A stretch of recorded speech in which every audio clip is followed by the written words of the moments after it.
I was so excited for our vacation, but my boyfriend just confessed to cheating on me last night. I want to believe it was a one-time mistake and enjoy our trip together, but I don't know how. I, 30 female, have been in a seemingly happy relationship for a little over 3 years. My boyfriend, 32 male, is wonderful. We have lived together for about 2 years, rarely ever argue, we have so much in common and honestly he is my best friend.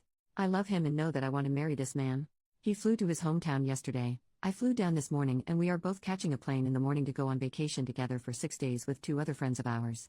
Everything is paid for and cancellations are not possible this last minute. I've been in our hotel room bawling my eyes out and dry heaving for the past 2 hours. I Ubered from the airport and when he came down to help me with my bags I immediately knew something was wrong. He looked like hell and was visibly nervous. Once we got into the hotel room he started tearing up and told me he had something to tell me, that he knows I'm going to leave him but he can't keep a secret like that from me. He explained how he and a few of his childhood friends all went to a bar and he ran into a girl he went to college with. They never made love but did go on a few dates almost 7 years ago. She invited him and a group of other people back to her house where they all proceeded to get drunk and do booger sugar all night. I know about the occasional use of this, and just catch up. Basically he and the college friend ended up making love and then she drove him to our hotel early this morning. He hasn't talked to her since and swears that it means absolutely nothing. He said she's not even attractive and that he was just messed up. He says it was a big mistake and is begging for my forgiveness. A huge part of me wants to ask for every last detail but I'm scared to know that there is potentially more to the story. I don't know. I want to forgive him and enjoy our time away but I truly don't know how. Are there such occasions where you really can't help yourself and it really was a spur-of-the-moment mistake? Or is there something hidden beneath the surface and my happy relationship has been anything but this whole time?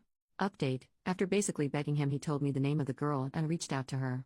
I called her and put her on speaker so we all three could talk. Unfortunately, I'm learning the situation was much worse than the story originally told and I will be on a flight home in a few hours.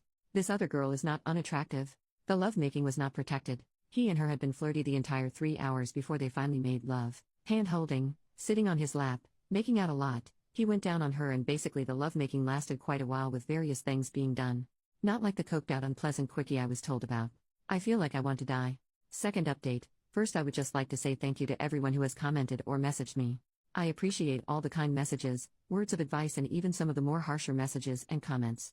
You guys have helped more than you could imagine. I flew home this morning, took a nap, packed some of my things, took our cat and am staying with a friend for the 6 days he's away. He didn't want to go on the trip but I insisted. I told him if he has ever loved me, to please give me the time and space I deserve. Unfortunately, our relationship is broken beyond repair. The reasoning behind why he cheated doesn't matter because the fact remains that he did.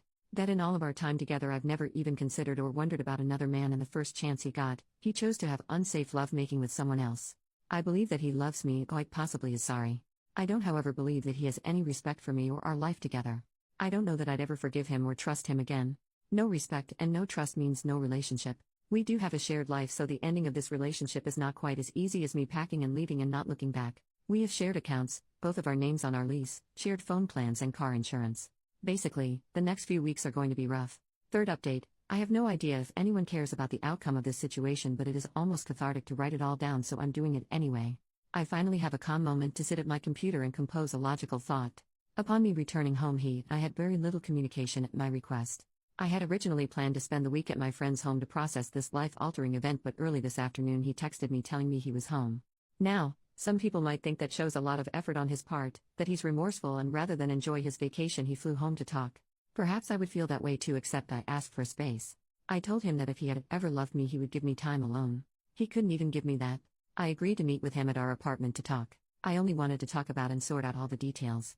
Our finances, home, etc. We agreed on paying to break our lease, to stay on the insurance policy and phone plan together for now but unenroll autopay so we're able to make our payments separately. I also asked for him to reimburse me for what I paid towards the vacation from hell. I wanted to wrap things up enough in that moment to where I would have to see and speak to him as little as possible. I know that some communication in the future will be inevitable but right now I can't deal with it. I told him he can stay in our apartment and we have to leave. I packed some more of my things and left. I don't know if he looked upset or if he was crying. I honestly barely heard anything he had to say because I was so enraged at the person in front of me, a complete stranger. I don't know if the past 3 years were all a lie. I don't know if he has cheated before or that he would cheat on me again. All I am sure of is that he was capable of lying and cheating now. I refuse to be another cautionary tale of a woman who loved someone more than herself so she forgave a cheater only to be cheated on again. There is a big difference between guilt and remorse. Final update: thank you to everyone that has commented or reached out after my last 2 posts. I first want to say that I am doing okay. Even after what I am going to say in this post, I'm okay.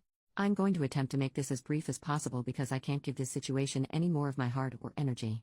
But it will most likely be long. Here we go. I am all moved out of the apartment, my things going into storage because I am still staying in my friend's home for the time being. This breakup has proved to be financially burdensome, but somehow money has managed to be the least stressful part of this ordeal. It turns out that I never knew the man I shared my life with for the past 3 years. My ex and I ended up having a conversation on the last day of us moving out. He seemed apologetic and sad and asked if we could talk. He said that he loves me, that he will always love me, and he wants us to stay together. He apologized and said he would stop bull crapping, no more lies. I didn't feel the need to have a conversation, but I did have just one question. I asked him why. I never could have imagined in a million years that he would tell me that the reason he cheated was because I miscarried 6 months ago. Especially because of how supportive and loving he was during that period in our lives, I felt blindsided and betrayed. He said that he knows that it was not my fault, that there was nothing I could have done differently, but it had caused him to resent me. That he was angry.